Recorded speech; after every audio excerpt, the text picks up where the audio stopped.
Varicose వ్యాధితో బాధపడుతున్నారంట. తక్కువ ఖర్చుతో ట్రీట్మెంట్ కావాలి అనుకుంటే ఎవిస్ హాస్పిటల్ని సంప్రదించండి. నమస్తే రమ్మగారు. నమస్తే రమ్మగారు, సమతామూర్తి రామాంజనేయాచార్యుల వారి విగ్రహ ఏర్పాటు అలాగే ఆలయ నిర్మాణం కూడా మన హైదరాబాద్ శివారు ప్రాంతాల్లో జరిగిపోయినాయి. అసలు ఆలయాన్ని అంటే మనం చూస్తున్నాము, కథనాలు కూడా ఎంత అంగరంగ వైభవంగా నిర్మాణం జరిగిందంటే రమ్మగారు, రెండు కళ్ళు చాలావేమో అన్నట్లుగా అనిపిస్తోంది. ఒక్కసారి రామానుజం గారి గురించి మీ మాటలు. భగవద్ రామానుజులు అంటే మనకి భారతదేశంలో త్రిమతాలు అని ఉన్నాయి. ద్వైతము, అద్వైతము, విశిష్టాద్వైతం. అద్వైత మత ప్రతిపాదన చేసిన వారు ఆదిశంకరులు. కాలడి గ్రామంలో జన్మించారు ఆదిశంకరాచార్య. తెలియని వారు లేరు భారతదేశంలో, ఆదిశంకరులు తెలియని వాళ్ళే లేరు. అయితే ఈ అద్వైత మతంలో విశిష్టాద్వైతం, భగవంతుడు ఒక్కడే అని ప్రతిపాదించారు శంకరులు. భగవంతుడు ఒకడే, అతడు శ్రీమన్నారాయణుడే అని ప్రతిపాదించారు రామానుజులు. తర్వాతది ద్వైత మతం, మధ్వాచార్యుల మతం అంటారు. ఈ ముగ్గురు కూడా భారతదేశంలో మతాన్ని ఒక సరైన దిశలో నిలబెట్టారు. భగవంతుడి వైపు ప్రయాణం చేయటమే మతము యొక్క ఉద్దేశము. మతము అంటే ఇప్పుడు మనం చెప్పుకునేది కాదు, అభిప్రాయం. సమ్మతము అని వాడతాం కదా. అవును. ఆ సమ్మతి, ఆ మతం, మన మనసు ఏ రకంగా ప్రయాణం చేయాలో చెప్పబడేదే మతము. అయితే అందులో మధ్యవారు భగవద్ రామానుజులు. మనకి 12 ఆళ్వార్ల కథలు వింటుంటాం మనం. 12 మంది ఆళ్వార్లు విష్ణువుని అనుసరించి, వైష్ణవ మతాన్ని అనుసరించి ఉన్నవారు ఉండగా అది దాన్ని ఇంకా గట్టిగా ప్రతిపాదించిన వారు ఆయనే భగవద్ రామానుజులు. ఈయన 10వ శతాబ్దంలో జన్మించారని 10 నుంచి 11 శతాబ్దాల్లో తనదైన ముద్ర వేశారు ఆయన ప్రపంచం మీద. మనం ఆదిశంకరుల కథలు విన్నప్పుడు ఆదిశంకరాచార్య ముద్ర మనకు స్పష్టంగా తెలుసు. అవునండి. భగవద్ రామానుజుల ముద్ర కూడా స్పష్టంగా భారతదేశం మీద ఉన్నది. ఈయన ఎట్లా చేశారు? ఈయనని మనము ఎట్లా చెప్తారంటే శేషాంశగా చెప్తారు. ఆదిశేషుని అంశావతారంగా జన్మించారు అని. వివాహితులే అయినప్పటికీ తర్వాత సన్యాసాశ్రమ స్వీకారం చేశారు. ఈ వీరి కాలంలో ఎక్కువగా జైనము, బౌద్ధము విస్తృతంగా ఉన్నాయి. కొంత తగ్గుముఖం పట్టినప్పటికీ ఉన్నాయి. జైనము, బౌద్ధము లేదా ద్వైత, విశిష్టాద్వైత, అద్వైత మతాలు ఏవైనా సరే ఇవన్నీ మనని భగవంతుడి వైపుకి నడిపించే మార్గాలే కానీ దేనికి అది సెపరేట్ కాదు. ఇవన్నీ వేదాన్ని అనుసరించినవే. నేను కొత్తగా ప్రతిపాదించాను అనడానికి వీల్లేదు. వేదం ప్రతిపాదించిన విషయాన్నే ఒక పక్కకి లాక్కెళ్ళారు, తలా ఒక పక్కకి. ఈ ఇన్ని పక్కలకి లాక్కెళ్ళబడుతున్నది వేరే వేరే విషయాలు కాదని, పూర్తిగా వైదికమైన వ్యవహారమేనని ప్రతిపాదించారు రామానుజులు. ఈయన ఇప్పుడు సమతామూర్తి అనే వాక్యం మనం వింటున్నాం కదా, అసలు కులమతాలకి ఏ ప్రాధాన్యత ఇవ్వలేదు. కులమతాలకి అతీతంగా భగవంతుణ్ణి చేరటానికి ప్రతి మానవుడికి హక్కు ఉందని చెప్పారు. అబ్బా, ఇందులో పుట్టినవాడే, ఈ కులంలో పుట్టినవాడే లేదా దీన్ని అనుసరించేవాడే భగవంతుణ్ణి చేరతాడు, మిగిలిన వాళ్ళకి అవకాశం లేదు లాంటి మాటలకి వారి ఉద్దేశంలో తావే లేదు. ఆ సమతామూర్తి పదం ఎంత కరెక్ట్గా సరిగ్గా వారికి సరిపోతుందంటే ఏ కులానికి ఆయన హెచ్చు తగ్గులు చూపించలే. చాలా అత్యద్భుతమైన విషయం. అస్పృశ్యత నివారణకి కంకణం కట్టుకున్నారు ఆయన. అది ఆ రోజుల్లో ఇంకెక్కువ ఉండేది కదా, ఎక్కువ ఉండేది. కుల మతాల అసలు ప్రాధాన్యత లేదు. పెద్ద జాతి, చిన్న జాతి అన్న ఉద్దేశమే లేదు. ఎంతంత గొప్ప గొప్ప సంగతులు అంటే ఈయనకి మంత్రోపదేశం చేసిన వాళ్ళు, ఆయనకి ఉపదేశం చేసిన వాళ్ళు, ఆయనకి నారాయణ నేర్పించిన వాళ్ళు, రకరకాల జాతుల వాళ్ళు కూడా ఉన్నారు. అసలు దానికి ఇదే లేదనమాట. భగవంతుని ముందు అంతా ఒకటే. భగవంతుని దృష్టిలో అందరం సమానమేనన్న ధోరణి కలిగిన వారు. అయితే ఈయన వీరి దగ్గర చాలా అత్యద్భుతమైన విషయం తలుచుకుంటేనే మనకి రోమాంచం అయ్యేది ఏంటంటే, మామూలుగా మనం మంత్రోపదేశం తీసుకుంటారు, చాలా మందికి ఒక ఆసక్తి ఉంటుంది. అవునండి. ఈ మంత్రోపదేశం సాధారణంగా రహస్యంగా చేస్తారు. ఉపదేశం తీసుకోవాలంటే ఒక గురువు దగ్గర ఒక అర్హత సంపాదించుకోవాలి ఎవరైనా కూడా. రామానుజుల ఉపదేశాలు కొన్ని అత్యద్భుతమైన విషయాలు ఉంటాయి. నువ్వు భగవంతుణ్ణి ఆశ్రయించి ఉండటం కోసం గురువుని ఎదిరించినా పర్వాలేదు అని ఒక సంఘటన తెలియజేస్తూ ఉంటుందన్నమాట. యాదవ ప్రకాశుల దగ్గర వీరు విద్యాభ్యాసం చేశారు. అప్పటికి ఆయన ఉద్దేశం వేరు, ఆయన విధానం వేరు. ఆయన ఏదైనా ఒకదానికి అర్థం చెప్తే ఈయన ఒప్పుకునేవారు కాదట. విద్యార్థి అయినప్పటికీ ఆయనతో విభేదించేవారు గురువు గారితో. గురువుగారితో. భగవంతుడి విషయంలో గురువుని కూడా ఇది చేయకూడదు, ఆ. భగవంతుడే దేవుడే కావాలి కానీ గురువు తర్వాత వాడే, ఉమ్. గురువు ముందరి వాడిగా ఆయన ఒప్పుకునేవారు కాదు. యాదవ ప్రకాశులతో చాలా తగాదాలే అయ్యేవి ఆయనకి ఎప్పటికప్పుడు. గురువుతోటి విభేదం జరిగేది, గురువుతోటి వాద ప్రతివాదాలకు దిగేవారు. విశిష్టాద్వైతాన్ని గట్టిగా నమ్మి దాని మీద ఉండేవారు. తర్వాత కాలంలో ఆయన ఇక్కడి నుంచి యామునాచార్యుల వారి దగ్గరికి విద్యాభ్యాసానికి వెళ్దామనుకున్నారు. ఈయన వారిని చేరే నాటికి ఈయన యామునాచార్యుల వారు గతించారట. ఈయన వెళ్ళారు, ఆయన జన్మంగానే వెళ్ళినట్టున్నారు. అయితే క్రమంగా దాని మీద ఉండటం మొదలుపెట్టారు. అయితే ఈ మరణించిన సమయంలో యామునాచార్యుల వారు 3 వేళ్ళు ప్రదర్శించారట. ఆయన భౌతిక కాయం 3 వేళ్ళు చూపిస్తున్నట్టు. ఆ 3 వేళ్ళని ఈయన తన మనస గురువుగా గ్రహించి ఆయన ఈ పనులు తనని చేయమన్నారని భావించి అవి తర్వాత చేశారట రామానుజాచార్యులు. ఓహో. అయితే అవి ఏమిటి అనేది ఉందండి, స్పష్టత ఉందా? స్పష్టత ఉన్నది. అంటే వ్యవహారాలు వైష్ణవ మత సంబంధమైన వ్యవహారం అవడంతో సాధారణంగా అందరికీ అర్థం కాదు. కానీ మొదటిది ఏంటంటే విశిష్టాద్వైతం మీద నువ్వు మత ప్రచారకుడుగా ఉండమని ఆయన గురువుగారు చెప్పారు, ఆదేశించారని భావించారు. విశిష్టాద్వైతాన్ని తీవ్రమైన ధోరణిలో అందరికీ తెలియజేశారనమాట. ప్రతి వారికి కుల విచక్షణ లేకుండా అందరికీ వైష్ణవ మతాన్ని ఇచ్చారు.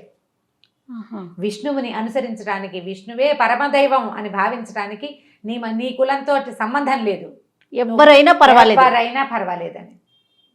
బాగుంది. ఎవరైనా పర్వాలేదన్న ధోరణి ఆయన మొదటి నుంచి చివరి దాకా. ఆ సమతామూర్తి అన్న నామకరణం స్వామికి ఎంత సరిగ్గా సరిపోతుందో ఈ విషయాలు తలుచుకున్నప్పుడల్లా అనిపిస్తుంది. ఇలాంటి పేరు వీరికే తెగింది, ఇంకెవరికి చెప్పలేము ఆ మాట. ప్రతి విషయంలోనూ ప్రతిసారి కూడా దాన్ని నిరూపిస్తూనే ఉన్నారు. అయితే ఈ యామునాచార్యుల గారికి ఇంకో శిష్యున్నారు, గోష్ఠీ పూర్ణులు. ఆ గోష్ఠీ పూర్ణులు ఈయనకి ఇది ఇస్తామన్నారు, ఏమిటి, తిరుమంత్రం. ఈయన తీసుకోవాలనుకున్నారు. 18 సార్లు ఆ గురువు దగ్గరికి 150 మైళ్ళు నడిచి వచ్చేవారు ఆయన. అబ్బా.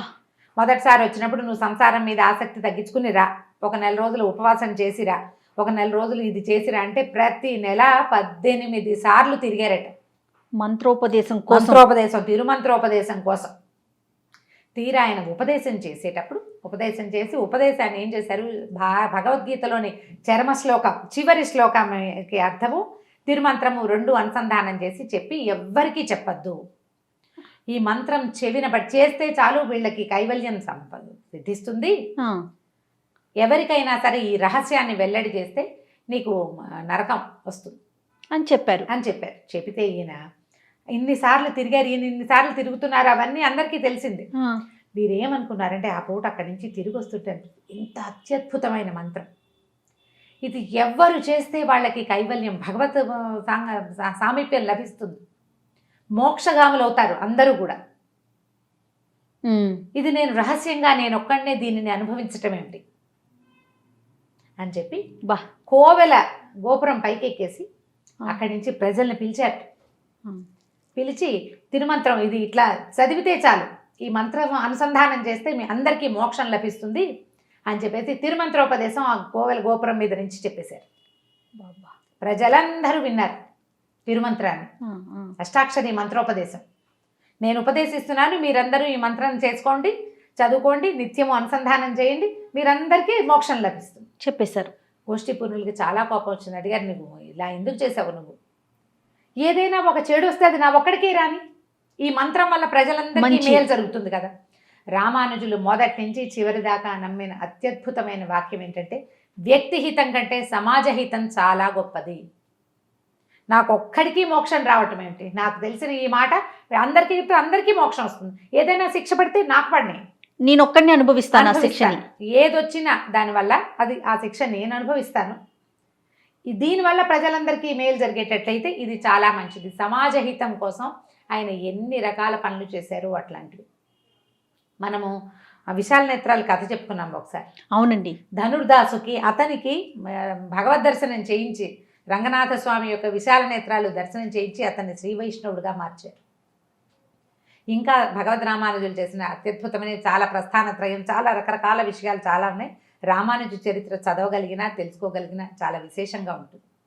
దాంతోపాటుగా వారు ఏం చేశారంటే, మనకి తిరుమల తిరుపతి దేవస్థానం ఆ దేవస్థానంలో ఉన్నటువంటి స్వామి ఈ 10-11 శతాబ్దాలలో ఈశ్వరుడా, శక్తి, కుమారస్వామి, విష్ణువా అని చాలా ప్రశ్నలు వచ్చినాయట. అప్పుడు అక్కడ దేవాలయంలో జరిగిన పూజా విధానాల్లో ఏవో లోపాలు జరిగి యాదవ రాజులు, అప్పుడు ఉన్నారు యాదవ ప్రభువులు, అర్చకుల్ని తొలగించారు. ఈ లోపల అక్కడ ఏదో విష్ణు పూజ జరుగుతుంది, శివ పూజ జరగాలని కొంతమంది శాక్తేయ మతం వాళ్ళు, కొంతమంది శైవ మతం వాళ్ళు కొంతమంది ఆర్గ్యూ చేశారు. అప్పుడు భగవద్ రామానుజులు హుటాహుటిన తిరుమలకు వెళ్ళి అక్కడ ఉన్నది పూర్తిగా విష్ణు స్వరూపమేనని నిరూపించి, అంతకుముందు శంఖచక్రాలు లేని స్వామికి శంఖచక్రాలు సమర్పించారు. ఆయన అమెరికా చేశారు. అయితే ఈయన ఎవరు అనేది తెలుసుకోవడం కోసం ఆ ఆయుధాలు తయారు చేయించి దేవాలయంలో పెట్టించి తలుపులు వేయించేశారు. ఏ ఆయుధాలు ఆయనవైతే స్వామి తీసుకుంటాడని. శంఖచక్రాలు స్వామి విగ్రహాన్ని స్వయంగా చేరుకున్నాయని చెప్తారు. వీటితో పాటు ఇంకేమైనా చేయించారా? చేయించారు. త్రిశూలము అవి చేయించారు. త్రిశూలము, డమరుకము, శక్తి ఆయుధాలు, అమ్మవారికి పరశుభు అవి ఉంటాయి కదా, ఆయుధాలు చేయించి పెడితే ఈ 2 ఆయుధాలే స్వామి విగ్రహం స్వీకరించిందని చెప్తారు. బాబా తిరుమలలో ఉన్న ఏకాంగి వ్యవస్థ, మిరాసీదారులు, పూజా విధానం అంతా కూడా భగవద్ రామానుజులే ఏర్పరిచారు. 11వ శతాబ్దం 10వ శతాబ్దానికి ముందు రకరకాల పూజా విధానాలు జరుగుతాయి. వైఖానసాగమమే జరిగేది, కానీ రకరకాల పాఠభేదాలు ఉండేవి, వ్యక్తులు మారిపోయేవాళ్ళు, కొన్ని సబ్బందులు ఉండేవి. వాటన్నిటినీ కూడా రామానుజులే సెట్ చేసి సరిచేసి పెట్టారు. శ్రీరంగంలో పూజా విధానాలు, తిరుమలలో పూజా విధానాలు, తర్వాత మేల్కోటైలో పూజా విధానాలు, ఇవన్నీ కూడా భగవద్ రామానుజులే సెట్ చేశారు. భగవద్ రామానుజుల విషయంలో ఇంకొక ప్రత్యేకమైన సంగతి చెప్తారు. మేల్కోటైలో, కర్ణాటకలో ఉంది మేల్కోటై, తిరునారాయణ స్వామి దేవస్థానం ఉంది. అక్కడి నుంచి మన అప్పటికి ముస్లిమ్స్ అంతా దండయాత్రలు అవి జరిగేవి కదా, దేవాలయాలు కొల్లగొట్టి విగ్రహాలు ఎత్తుకుపోయేవారు. అవునవును. ఆ విగ్రహాలు ఎత్తుకుపోతే ఆ ఎత్తుకుపోయిన విగ్రహాల్లో సెల్వనారాయణ స్వామి విగ్రహం ఎంతో అందంగా ఉంటుందట. అసలు ఆయన సౌందర్యం పట్టణలవి కానీ సౌందర్యవంతమైన ప్రతిమ. అయితే ఆ విగ్రహాలన్నీ పట్టుకెళ్ళిపోయారు దేవాలయాలు కొల్లగొట్టి. అయితే ఈ ప్రభువుల్లో ఒక ఆయనకి ఒక కూతురు ఉంది. ఆవిడ ఆ సెల్వనారాయణ విగ్రహంతో ప్రేమలో పడి ఆ విగ్రహాన్ని తన దగ్గర దాచిపెట్టుకుంటారు. అంతఃపురంలో తను ఆడుకునేది ఆ విగ్రహంతో, పూజ చేసేదేమో.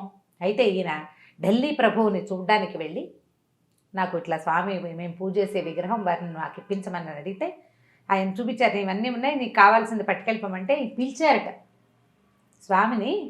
భగవద్ రామానుజులు రా సెల్వపిళ్ళ ఇంటికి వెళ్ళిపోదామని విగ్రహం నడిచొచ్చిందని చెప్తారు.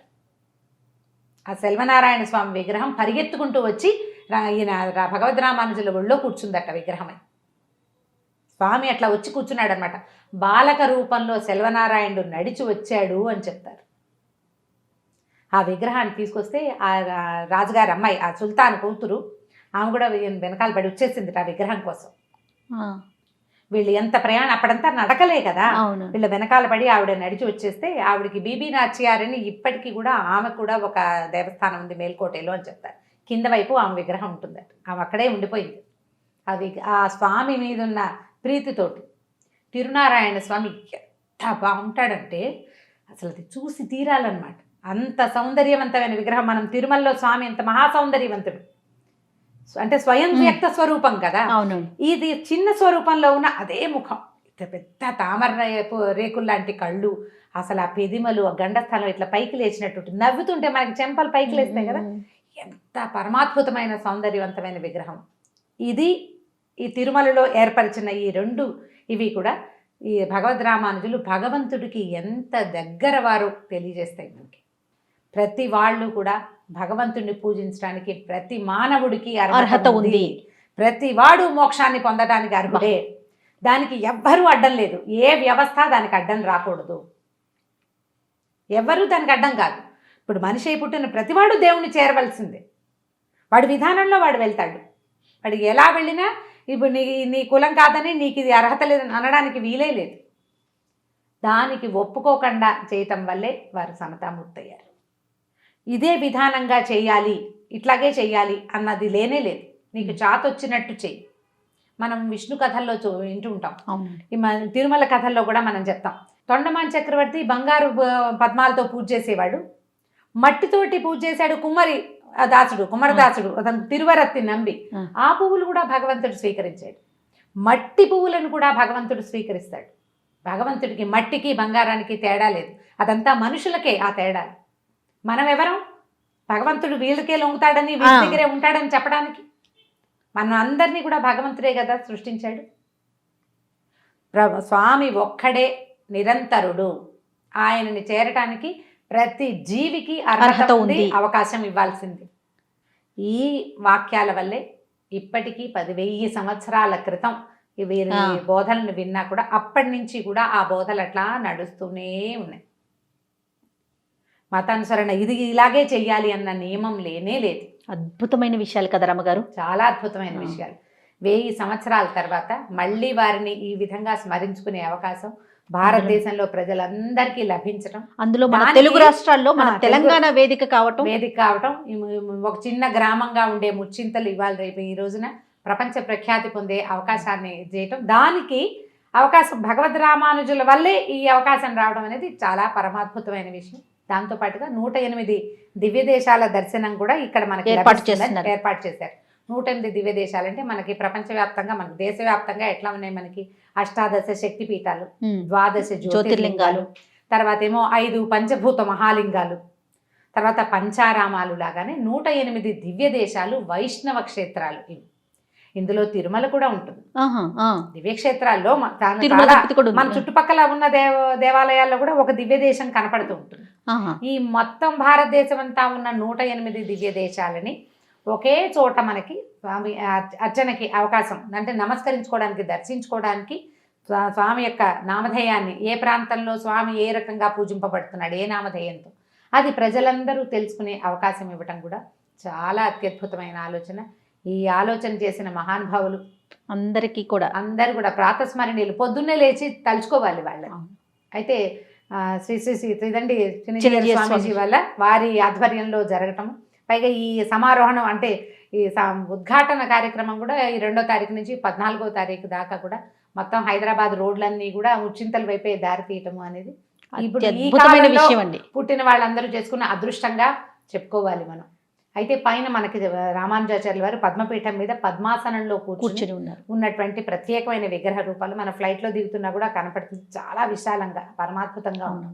అయితే లోపల కింద కూడా స్వామికి, అంటే మన రామానుజులకి విధిగా మనం సేవాకాలం జరుపుకునేందుకు కూడా ఒక దేవాలయం లాగా కూడా నిర్మించారు. విగ్రహ రూపం పైనే ఉండటమే కాకుండా వారికి సేవాకాలం జరపడానికి కూడా ఒక బంగారు విగ్రహం, 5 అడుగుల పైమాటగా ఉన్న విగ్రహం కూడా లోపల కింద దేవాలయంలో ఉందట.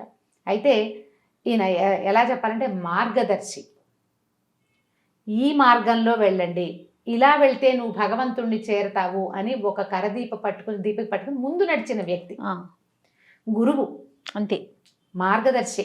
అలాంటి వారిని నిత్యము స్మరించుకునేందుకు ఒక అవకాశం రావటం, హైదరాబాద్కు వచ్చినటువంటి బయట నుంచి వచ్చిన ప్రతి వాళ్ళు వెళ్ళి ఒకసారి దర్శించుకుని, ఇప్పుడు ప్రతిసారి 100 ఏళ్లకి మతాలు మారిపోతూ ఉంటాయి, ఐడియాలజీ మారిపోతుంది, ప్రజల ఆలోచన విధానం మారిపోతుంది, దానివల్ల దేశ విదేశాల ప్రభావం కూడా మన మీద కొంత పడుతూ ఉంటుంది.